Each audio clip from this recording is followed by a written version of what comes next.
Extraoficial inicia una nueva etapa. Un equipo de trabajo nos integramos para realizar una serie de producciones en la que les daremos a conocer quiénes son las personas que están al frente de las instituciones públicas en este inicio de administración, su formación, sus sentimientos, su trabajo profesional, su trayectoria. En esta primera entrega, platicamos con la fiscal general del Estado, Sara Bruna Quiñones Estrada. Esto es Extraoficial, periodismo con sentido. Estamos con la fiscal general del Estado de Sinaloa, la maestra Sara Bruna Quiñones Estrada. Estamos muy agradecidos por haber atendido nuestra invitación, la primera entrega de esta serie de entrevistas que estaremos realizando con funcionarios de todas las dependencias públicas en este inicio de administración. Maestra, muchísimas gracias. No hay de qué, ya habíamos acordado. Claro Te que escucho. Sí. Esta es una plática informal prácticamente, maestra. Los sinaloenses y nosotros estamos interesados en conocer no a la fiscal, no a la jueza, sino a Sara Bruna Quiñones Estrada. La idea es mostrar quién está detrás de este cargo, esta responsabilidad que a usted ya le toca enfrentar, nuevos retos, proyectos para el desarrollo institucional.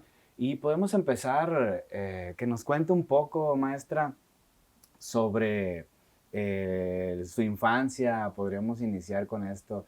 Usted de alguna forma ya hace algunas semanas cuando postuló para el cargo nos relataba un poco, ¿no? de lo que a usted le tocó vivir, cómo le tocó iniciar en una zona alejada. Si nos pudiera, por favor, relatar un poco de lo que fue su vida inicial. Bueno, claro que sí, con mucho gusto. Bueno, mi primera infancia no fue muy común, no tiene en realidad mucha importancia. Podría yo decir que los primeros 10 años de mi vida fui muy feliz. Nací en la sierra, en una casa rodeada de muchos árboles, muchos duraznos. Todavía cuando me da el olor a durazno me remonto a esa infancia de mis primeros años. Fui la octava de 10 hijos. Muchos hermanos, hermanas, 3 hermanos hombres y 6 hermanas mujeres. Así que al ser yo la octava, cuando nací, pues no fue ninguna cosa muy esperada en la casa, nadie le celebraba. Ya tenían niñas, ya tenían niños, así que pues nada más se aceptaban en aquel tiempo, ¿no? Como les digo, fui muy feliz, había mucho respeto en la casa. Fui muy querida por mis padres, especialmente por mi papá.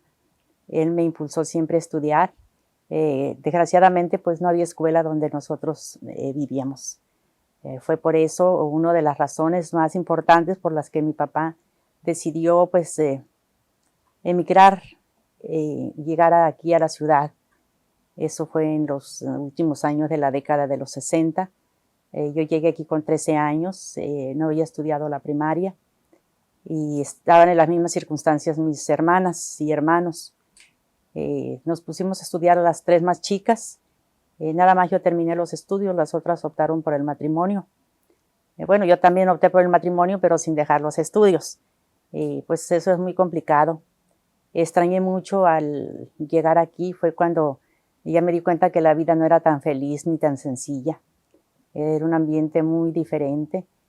Primero, pues, llegamos con una familia que también era numerosa y eran muy cercanos a nosotros y fueron los únicos que nos tendieron la mano. Todavía estoy muy agradecida con esa familia. Se trata de mi tía, era hermana de mi papá.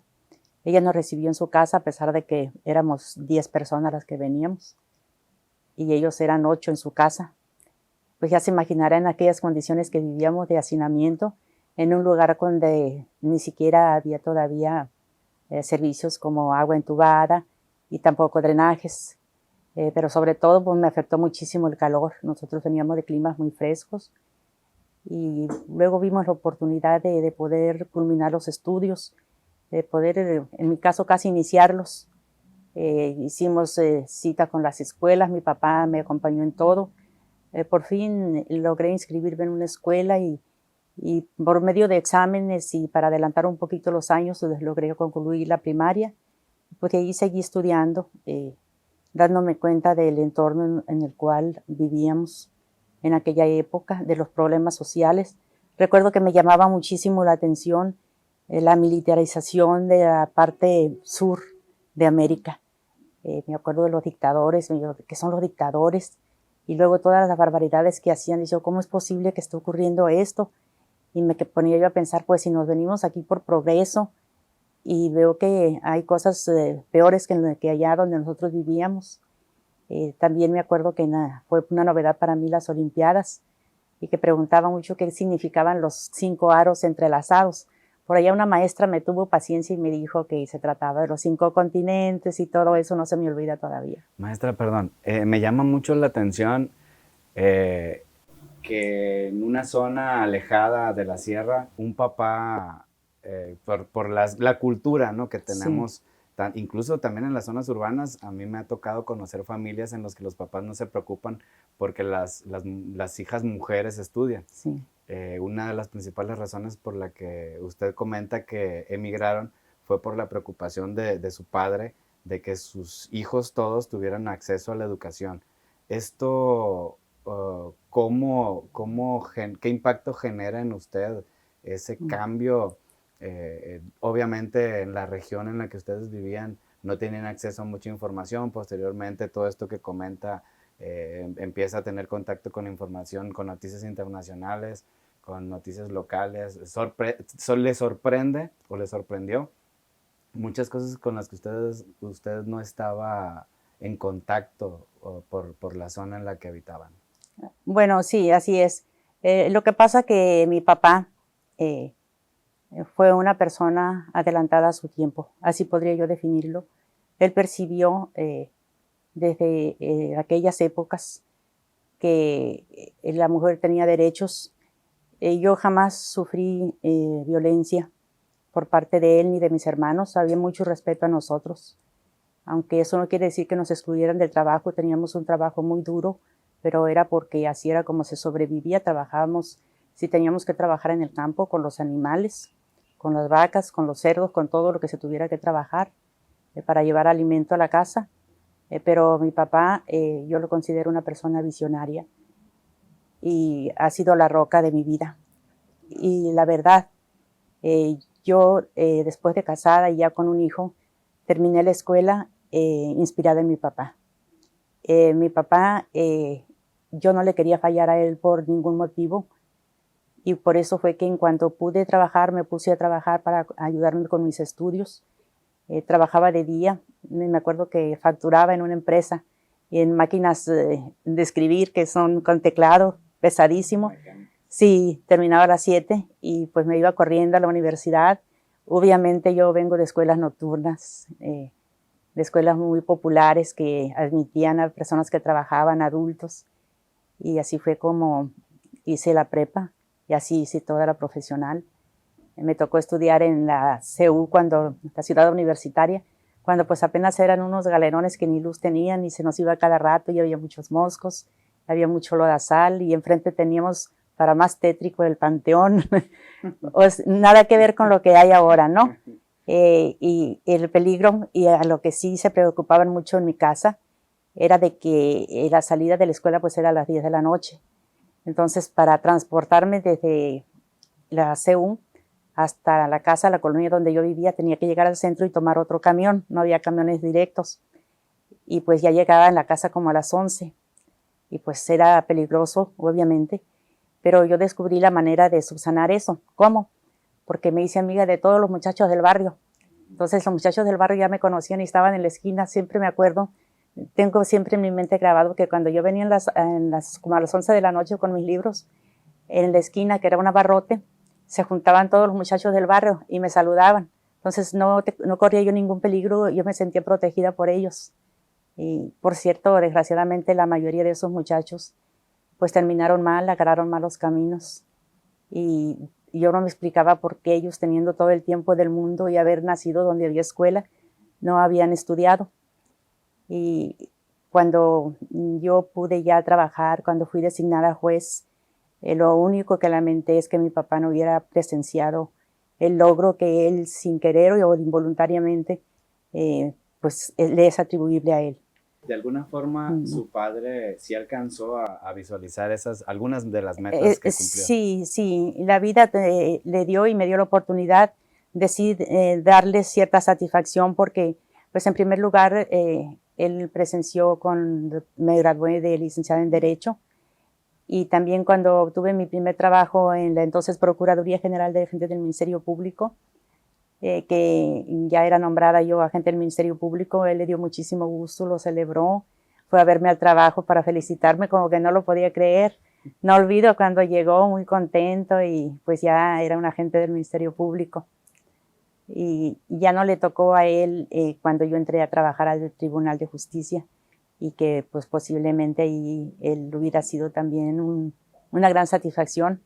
No pude dársela y pues cuando fui nombrada fiscal en el reciente proceso, cuando yo caminé en el Congreso por el pasillo, me vino a la mente su recuerdo y dije que estaría sintiendo mi papá ahorita, pero dije, voy a alejar esto de mi mente porque me va a emocionar y dije, mejor pienso en el presente, ya no está mi papá, pero están mis hijos, mis nietos, está mi esposo, están mis hermanas y mis hermanos viéndome y pues eso me reconfortó y de cierta manera lo sentí presente en ese rato. Quisiera retomar, recordar más que nada a través de usted, ¿qué palabras son las que su papá le compartió? Si lo recuerda, si lo tiene fresco, cuando usted se graduó de la licenciatura, ¿y cuáles fueron sus palabras cuando ya la vio a usted convertida en Ministerio Público? Me dijo que ese logro que yo había tenido y que no habían logrado ni mis hermanas ni mis hermanos, ni tampoco el resto de las familias que se habían venido en la misma época que nosotros de la sierra, que no me alejara de ellos, que no cambiara, que yo siguiera siendo como era, que no me apartara de la gente que me apoyaba. Y la que no me apoyara, pues que no lo tomara en cuenta, que no me afectara eso en lo absoluto. Sí me dio muchos consejos, no me los habría podido dar mejor una persona ilustradísima. Él no terminó la primaria, nunca estudió. Sin embargo, lástima que no tengo un escrito de él que tengo aquí, lo hubiera comparado con el mío, está su caligrafía, era mucho mejor que la mía. Y no solo su caligrafía, también tenía ortografía. Él solo estudió, entonces pues, bueno, yo creo que a esas alturas ya no toque mi ídolo, es mi papá, ¿verdad? Mi inspiración, y la claro. ortografía, que es Sí. algo que Que continuamente nos pasamos por alto, sí, sí, así muchas es, personas sí, de alguna forma sí, no la toman en cuenta. así es, Prácticamente tenemos la sí. ortografía un poquito Pues se oye igual, dicen desfasada. algunos ahí, Sí. ¿verdad? Y bueno, digo yo, mi papá es mi inspiración, claro, pero aparte de mis hijos y de mis nietos, tengo 4 hijos y 6 nietos. Entonces, en la actualidad, pues ellos son mi inspiración. Solo para visualizarlos, los valores, ¿cuáles son los que usted considera que le inculcó más su padre? Obviamente la figura de su papá, el ejemplo y el apoyo la han venido acompañando durante toda su vida, durante toda su formación y su trayectoria profesional. ¿Cuáles son los valores en los que usted considera que más fueron los pilares de Sara Bruna Quiñones? Creo que lo que siempre he tenido presente es la honradez en el trabajo. El amor al trabajo, mi papá siempre me nos decía, a mí y a mis hermanas, mis hermanos, que el trabajo era algo muy digno, que de eso vivíamos, que lo respetáramos y que fuéramos honrados. Él nos daba muchos consejos, era de los papás que hablaba mucho con mis hermanos hombres, hablaba mucho y con nosotros también, aun cuando en aquella época pues no se usaba que se tuvieran diálogos con las hijas, eso se lo dejaba a mi mamá. Mi mamá era más parca con nosotros, era más callada, pero con su ejemplo de trabajo y seriedad, pues también fue un gran ejemplo para todas mis hermanas y mis hermanos y para mí. Ya regresando a lo que nos comentaba hace un momento, ya como Ministerio Público, ¿qué es lo que más recuerda usted? Tengo en la memoria que usted nos había compartido en un par de ocasiones cuando postulaba para la Fiscalía, que siendo Ministerio Público usted tuvo algunas visiones o se visualizó con un poquito de falta de oportunidades posibles como para desarrollarse en lo profesional. ¿Usted Sí. sintió que por su condición de mujer en esa época iba a tener algún conflicto o alguna dificultad para desarrollarse profesionalmente? Bueno, cuando yo trabajé en la Procuraduría, pues fue a inicios de los 90.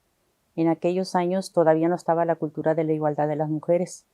A donde yo entré había puros hombres, agentes del Ministerio Público, y el director de averiguaciones previas, el director de procesos, el subprocurador y el procurador, tanto regionales como generales, eran hombres.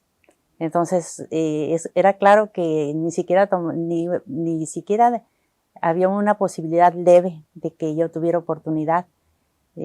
Además de que el trabajo en aquella época pues era diferente, se trabajaba muy diferente, no se veían los elementos del delito, entonces el trabajo en sí para acreditar un delito era mucho más sencillo, se necesitaba menos especialización, no había tanto protocolo como ahora. Pero eso no me preocupaba, el trabajo se me hizo muy fácil. Pero ya que me di cuenta de que de ahí no pasaría y hubo la oportunidad para el tribunal, pues ingresé al tribunal. Y pues hasta que cumplí mi ciclo hace escasos 2 meses, no, fue en octubre, 1 mes apenas. ¿Cómo era trabajar con puros hombres, maestra? Porque pues Eh, de alguna forma el vocabulario, el sí, lenguaje, el comportamiento. sí, me tocó trabajar con agentes del Ministerio Público, pues también con policías. Yo trabajaba en una agencia donde había detenidos en flagrancia. Entonces es un ambiente de que se veía normal en aquella época, pero sí la sonrisita sarcástica cuando uno hacía algún comentario respecto al trabajo o una sugerencia, o se miraban entre ellos como diciendo, esta pobre debería de agradecer que está aquí. Es la interpretación, pero nunca me sentí aludida por eso, no.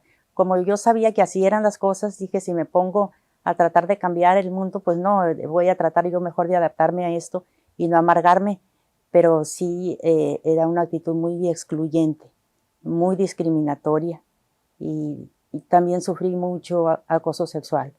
Hay que decirlo, como yo trabajaba en la mañana y en la tarde y estudiaba de noche, en los traslados, cuando yo estaba esperando el camión, pasaba gente, pasaban en los carros y me decían súbete y etcétera, etcétera, ¿no? Algo que ahora está controlado y que ya se ha empezado a censurar, pero a veces sí daba temor. No tuve incidentes mayores, pero existía muchísimo más, con más intensidad en aquella época. Yo lo sufrí y pues sí, es algo que lastima. Es algo que lastima porque tiende a bajarle la autoestima a uno y hay momentos en que uno llega a creer que eso es lo normal, pero al rato piensa uno, bueno, ¿por qué normal? ¿Quién dijo que así sería? Yo buscaba en las leyes y no decía, pero ahora percibo que en las leyes sí dice. Estaba la epístola de Melchor Ocampo, por ejemplo, donde claramente se le asignaba a la mujer su rol de ama de casa y de nada más. Y lo demás, pues, se suponía que estaba al servicio del hombre. Y sobre todo que siempre demostraban los hombres con palabras, con actitudes o con gestos que nosotros deberíamos de estar a lo que ellos decidieran, con excepción de mi papá, ¿eh?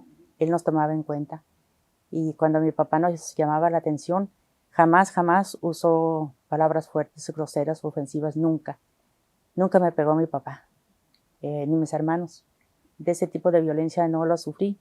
Yo me refiero a la violencia social. Sí. A llegar en la adolescencia a un barrio donde está lleno de muchachos, de hombres, y que lo ven a uno que acaba de llegar, que refleja a uno la inocencia de un adolescente que viene de un lugar tan solitario, tampoco con poca sociabilidad. Sí hubo muchas personas que quisieron aprovechar esa oportunidad, pero oportunidad entre comillas, ¿no? Pero no estuve favorecida con, digamos, no sé, la suerte o en el entorno familiar en el que me tocó desenvolverme. ¿Tiene alguna anécdota que nos pueda compartir de su trabajo como Ministerio Público? O una anécdota de vida, no necesariamente profesional, Eh, durante su formación, durante sus estudios. bueno, hay tantas anécdotas tantas vivencias, porque yo viví en dos mundos muy diferentes y también mi vida ha sido un poco atípica. Yo recuerdo que salía del trabajo y me iba a estudiar, como ya lo dije. Y después otro día las compañeras me decían, oye, qué chistosa estuvo la novela, ¿verdad?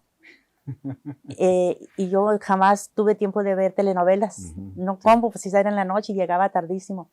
Me acuerdo que me presentaba, que una vez me dijo la muchacha, ¿te pareces a Rina? Y le dije, ¿quién es Rina? La jorobada de la telenovela, me dijo. Entonces, no, pues, ¿pero qué telenovela? Pues la que sale en la noche. Le dije, no, pues no la veo. ¿No tienes televisión? Me dijo. Bueno, pues ahora que lo dices es cierto, no tengo televisión, le dije, pero si la tuviera, pues no tengo manera de verlas. Y detalles así que me indicaban que yo sí era diferente y no me hallaba con el resto de las muchachas, Ajá. con la mayoría. Había algunas, dos o tres que sí nos entendíamos, pero el resto no, y sin embargo las veía muy felices y como que era su ambiente. Creo que cada quien escoge su modo de vivir y yo lo escogí, pero me tocó más complicado por mis circunstancias personales. Eso no me amarga para nada. La lucha yo siento que me fortaleció.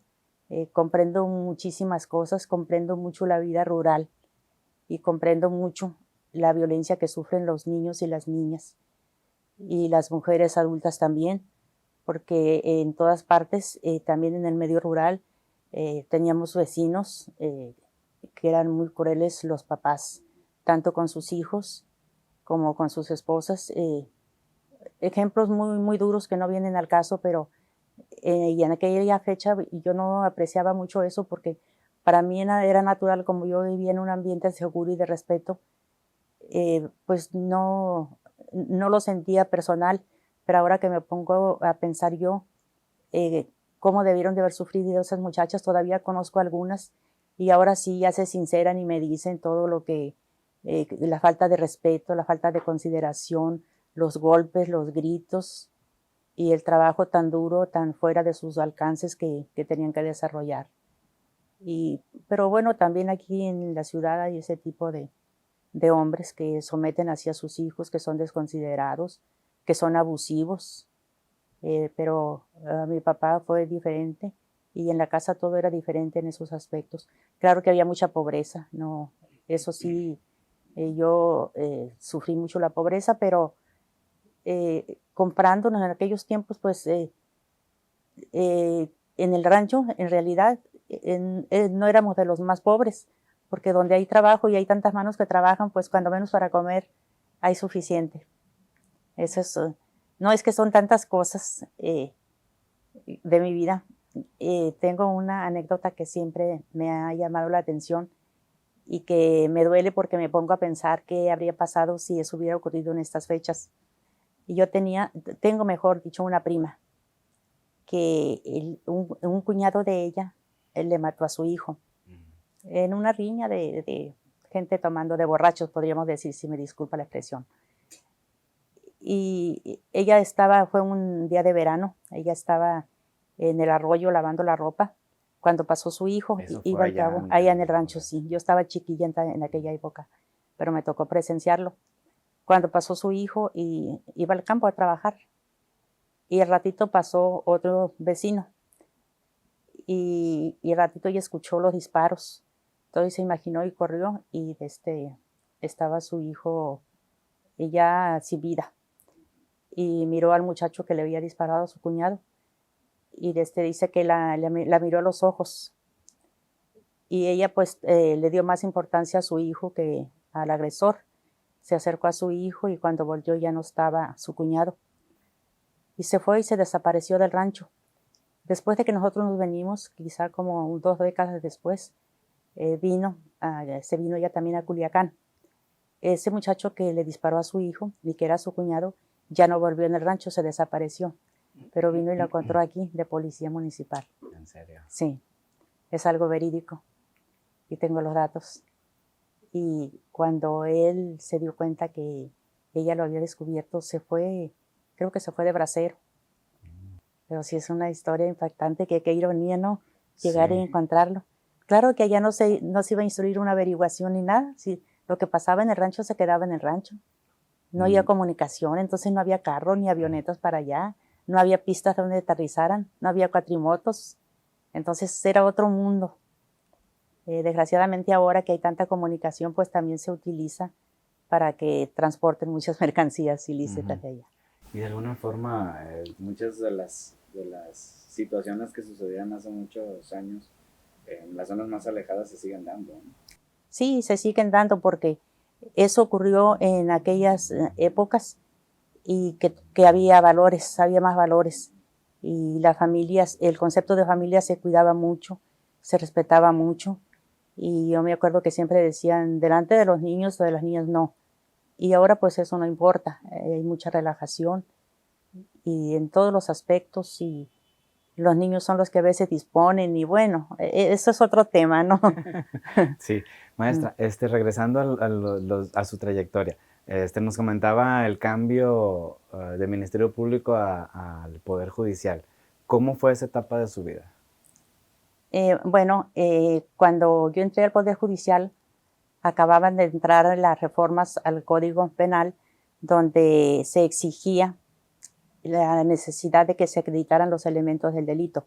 Fue un cambio grande en el concepto de cómo integrar una averiguación previa o una acusación. Yo llegué cuando esa modalidad apenas estaba implementándose y ya era una exigencia. Entonces tuve que reaprender a realizar el trabajo y a valorar el trabajo de la fiscalía que yo hacía antes, porque cuando yo estaba de fiscal o de agente del Ministerio Público, no nada más decíamos se acreditó porque alguien privó de la vida a otra persona. No nos poníamos a estudiar los elementos, qué elementos tiene un delito, el elemento subjetivo y los elementos materiales externos que dan materialidad al hecho. Y en aquella época pues era muy sencillo. Sí, entonces, prácticamente hasta se inventaban los cargos, ¿no? Bueno, yo no lo hice, ¿no? No, pero me refiero a que sí. no estoy diciendo que sí lo hacían, pero era más fácil, como usted lo comentó, Sí. acreditar un delito Sí. y daba esa oportunidad para que quienes sí. lo quisieran podían culpar a una persona con mayor facilidad con lo que se hace en la práctica. Sí, claro. Y yo sí acepto que todas las reformas han sido para perfeccionar, ¿no?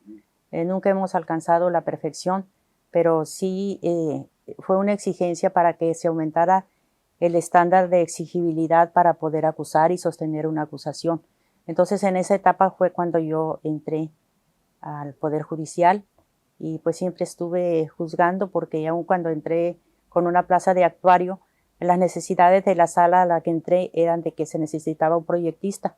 Entonces, como yo estaba disponible y a lo que me proponían yo me animaba, pues le dije yo sí deseo proyectar. Y empecé a juzgar, pues de que los proyectistas son juzgadores, o yo les digo cuasi jueces, porque ellos también, pues ellos dictan sentencias nada más que las revisan y las firman los magistrados. Pues un magistrado nunca se podría alcanzar para estar elaborando las sentencias y además estudiando los asuntos. Y esa es la labor de todo proyectista. Entonces me empezó a gustar muchísimo también juzgar. O sea, estaba en el proceso penal, pero ya en una etapa judicializada, no en la previa de la gente del Ministerio Público que había estado anteriormente. Igualmente me pareció muy interesante, me gustó mucho, me dediqué con todas mis fuerzas a ello. Luego apliqué, como dicen en Estados Unidos, aquí se dice solicité concursar para juez y así me empecé a ir a los juzgados, primero a hacer suplencias hasta que finalmente ya me dieron la base.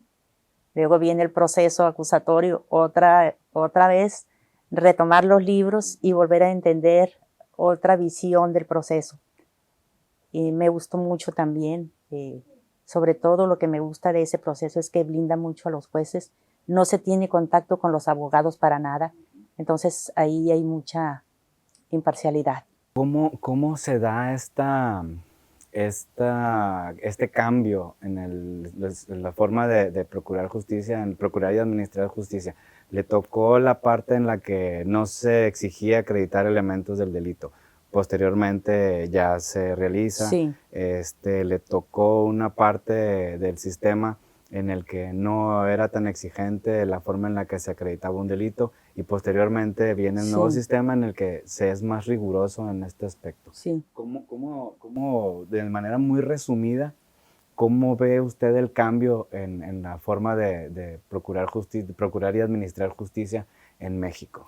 Bueno, a los juzgadores que nos han tocado estos cambios, obviamente nos ha tocado trabajar mucho más que los que siempre, por ejemplo, un juez que entró con el sistema en donde no se acreditaban los elementos del delito y se jubiló con ese sistema, pues nunca tuvo mayor exigencia de prepararse. En cambio, nosotros, mire, le voy a hacer un símil como con un médico. Un médico se recibe, empieza a trabajar con una metodología para atender las enfermedades, pero la medicina es tan cambiante, progresa tanto, que sí se ha percatado, creo que los médicos siempre andan en congresos, ellos están actualizando, entonces es una ciencia muy dinámica. A mí me han tocado todas las épocas más dinámicas del derecho. Tuve que transitar, como le dije, de que no había elementos del delito a los elementos del delito, después al proceso acusatorio. Cuando estuve en un juzgado donde se veía derecho familiar, me tocó también la creación del Código Familiar del Estado de Sinaloa, que era todo otro concepto, porque antes estaba inmerso en el Código Civil. Tuve que asimilar esa nueva práctica o esa nueva administración de justicia familiar. Me han tocado muchísimos cambios, pero si no, no tiene uno más que dos opciones. Se queda estancado con el que ya está haciendo y se queda a recibir el rezago que le van dejando, o emigra a los más modernos. En mi caso, yo acepté todos los retos, dije, me voy a estudiar el nuevo Código Familiar, porque estaba entonces como juez mixto, que veía de todas las materias. Y luego cuando vino el sistema acusatorio también quise incursionar en él, porque de otra manera todavía estuviera en el anterior sistema. Y pues me ha ido muy bien, creo que fue una decisión acertada, porque si me hubiera quedado estancada en el proceso inquisitivo, pues no estaría de fiscal ahorita, y pues ha sido una dinámica. El derecho evoluciona constantemente. Ahorita mismo lo que estamos aplicando, ya habrá latitudes donde ya están optando por otra manera de juzgar. Eh, no he encontrado la fórmula perfecta, pero trato de hacer lo mejor que puedo apoyándome en la ley, en el sentido humano, tratando de aplicar lo que considero que es lo más justo. Maestra, al final usted terminó en el tema penal, pero como juez mixto conoció de todo. ¿Qué fue lo que Sí. más le impactó, lo que más le dejó marcado en su vida como profesional del derecho?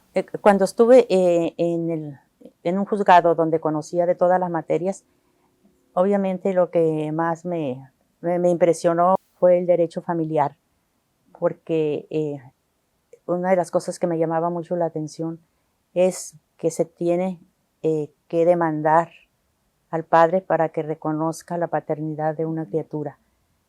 Eh, Qué humillación para la mujer y qué humillación para el propio hijo, que tienen que demandar al padre para que reconozca la patria potestad. Igual los alimentos, pues qué doloroso que tengan que demandar al padre para que dé alimentos a un hijo, y toda la carga esa le corresponde a la mujer. El hombre engendra al hijo y nadie lo hace responsable. Tiene que haber un juicio para que se le obligue, si es que se acredita que él es el padre. Igualmente los alimentos. Ahorita ha evolucionado mucho, y ya hay teorías que protegen muchísimo el derecho a los alimentos. Pero en aquella época, pues todavía estábamos en una etapa de estancamiento en donde se seguía prevaleciendo el concepto patriarcal, pues, que el hombre no tenía por qué obligársele, que la mujer era responsable de si tenía un hijo, y todos los etcéteras, etcéteras. Y le voy a tocar un tema que no me gusta tocar, pero por ejemplo en la cuestión del aborto, que es un tema muy sensible, nada más involucran a la mujer y nunca se ponen a pensar que la mujer no engendró sola. La mujer que quiere abortar no engendró sola y a ella sola la hacen responsable si quiere abortar y nunca se ponen a pensar en el que provocó ese embarazo. Entonces, hay muchas situaciones que definitivamente colocan a la mujer en desventaja. Se dice mucho que las empresas se están apoyando y que esto y que lo otro, pero en la vida real se da uno cuenta de que, bueno, un empresario o una cámara empresarial jamás va a aceptar que él discrimine y eso. Pero si se llega uno en algunos casos, en algunas empresas, y eso está documentado, que todas esas posturas públicas que adoptan en la realidad no se dan, se convierten en un techo de cristal o un piso pegajoso, como dicen las especialistas en sí, sí, sí. Así lo establecen las que son muy estudiosas de estos temas. Y que sí hay mujeres muy preparadas. El Poder Judicial constantemente nos estuvo capacitando en todos estos temas. Me tocó escuchar a mujeres muy, muy preparadas sobre el tema, también a hombres.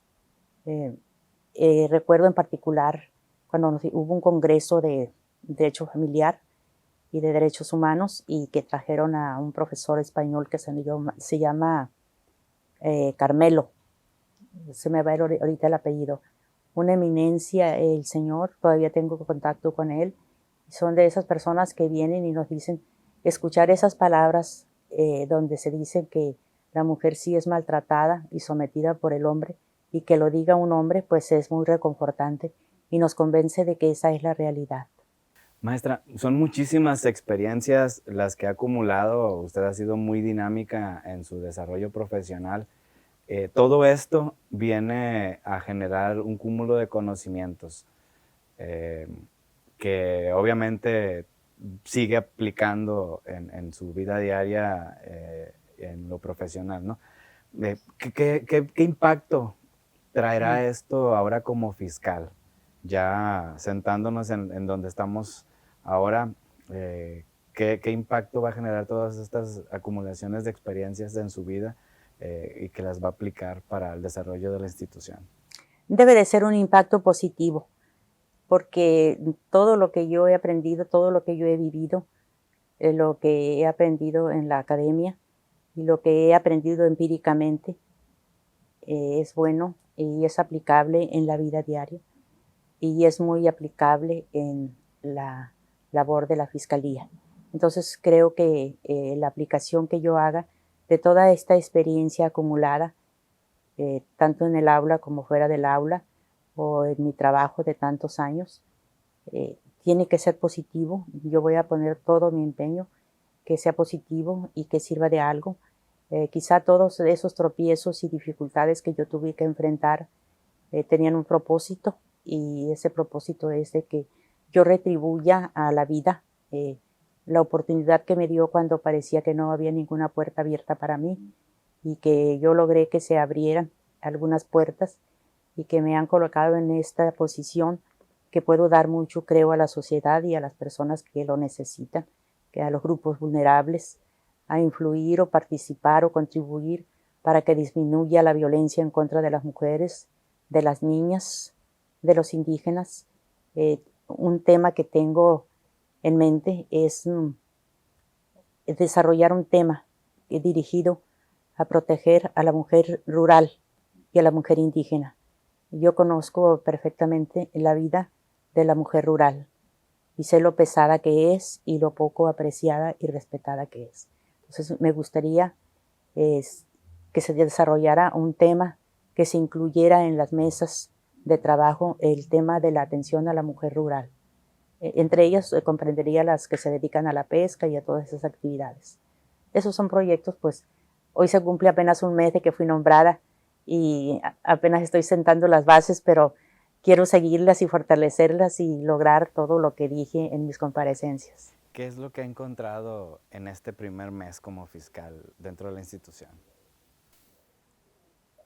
Bueno, me parece que las cosas, desde mi punto de vista, claro, no están como deberían de estar. Considero que hay mucha desorganización, por decirlo de una manera suave.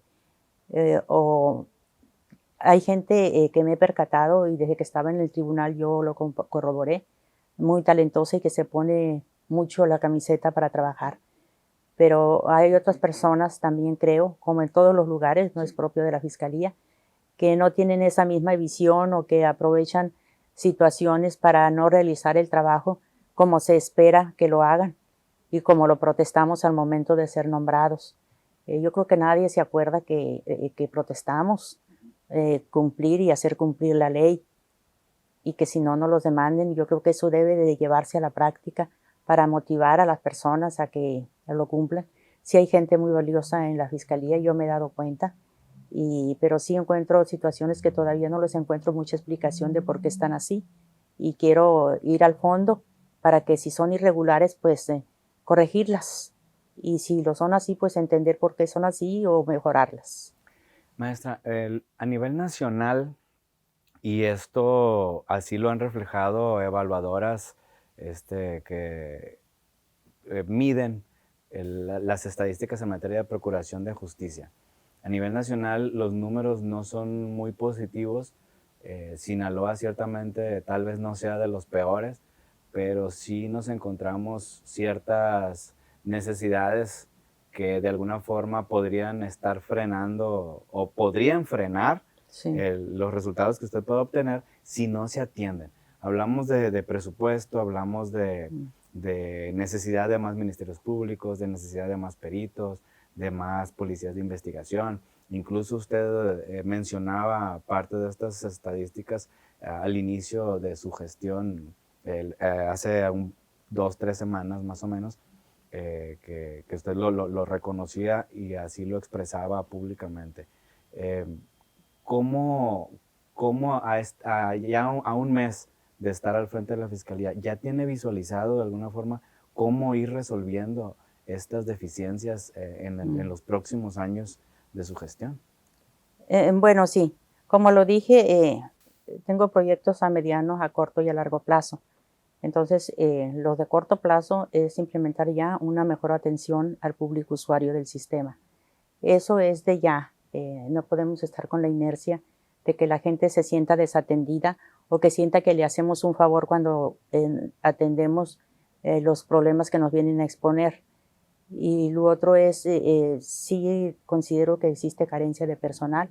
Entonces, sobre eso hay que, atendiendo el presupuesto y la disponibilidad, pues hay que contratar más elementos, porque después todo está supeditado a un presupuesto y yo creo que también aquí es muy importante trabajar con lo que se tiene y optimizarlo al máximo.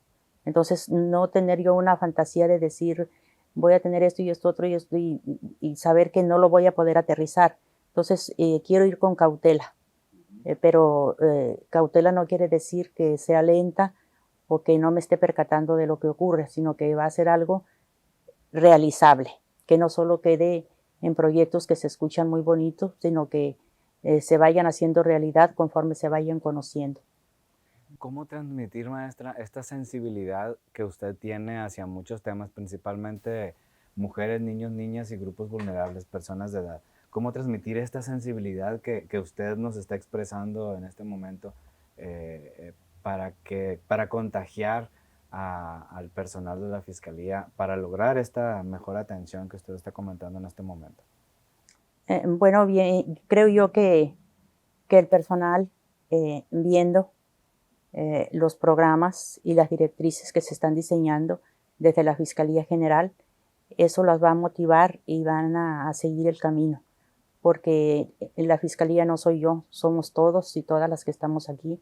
Yo he estado visitando cada una de las secciones, ya estuve en la Vicefiscalía Norte, también acabo de visitar esta semana la Vicefiscalía de aquí y tuve un contacto directo para conocer a las y los agentes, también al personal administrativo, la dirección de medios alternativos y me doy cuenta de que sí hay gente comprometida.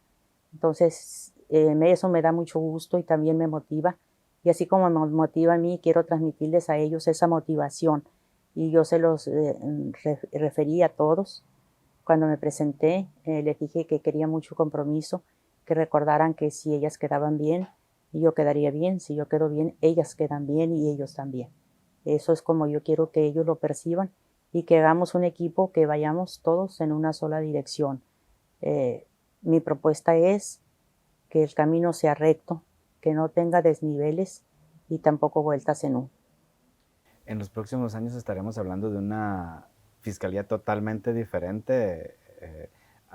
De aquí a un año podríamos ya identificar de alguna forma cambios que sean perceptibles por parte del ciudadano común, que sigue sin confiar en las autoridades, ¿no?